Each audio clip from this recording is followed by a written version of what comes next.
Hello everyone, and welcome back to Behind the Horror. I am host Amel, And I'm Sabita. Today's episode is going to be seriously spooky.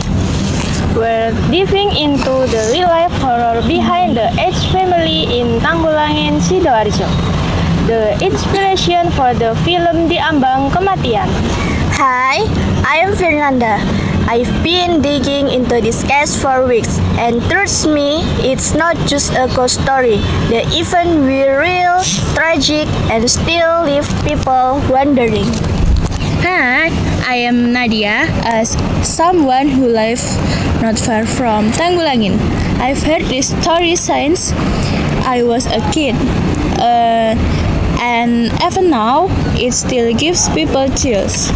And I am Erliana. As a film reviewer, I've seen plenty of horror movies, but knowing this one was based on real events just makes it way more reviewing. So, Via, could you walk us talk what exactly happened? Sure, around the early 2000s, the H family living in Tanggulangin began losing family members one by one in strange, unexplained deaths. The only survivor was their youngest daughter. Were not the rumors about a Pusuhian or some kind of dark spiritual pact? Exactly. Many believe the father of the family made a deal with supernatural forces, possibly for wealth or protection, but in return, he had to sacrifice something. Some say it was his own family. People used to avoid walking near that house at night. They said they heard crying, saw shadows, or just felt an eerie presence. The movie Diambang Kematian brought all that to life with scenes that were both shocking and emotional. I didn't just saw horror, it showed painful and mystery. Do you think it was respectful to turn something so tragic into a film? It did. That direction that included disclaimer and her to treat it with care. But yes, there are always the risk of turning real trauma into entertainment. Still, it got people talking and scared. I couldn't even finish watching it alone.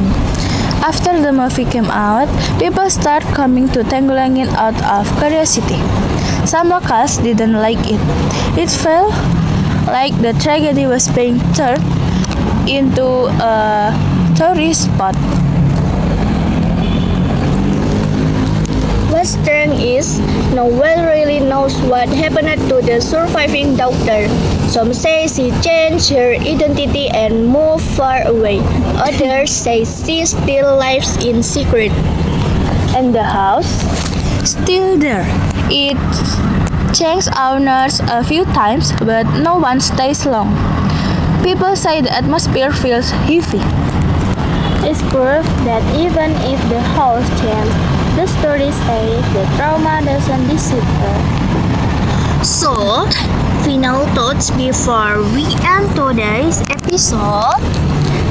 It shows how fear and belief can deeply affect people and how desperation can lead to very dark decisions. To us locals, it's more than just a ghost story. It's something that actually happened, and it left a scar. It also reminded us the horror isn't always fiction, something the really world is created anymore. And stories like this keep living through whispers, rumors, and now through podcasts like this.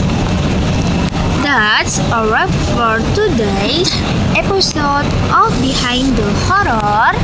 Thank you so much for joining us. And wherever you are listening from, Remember, not all scary stories are made up. some of them are real, closer than you think. See you next time!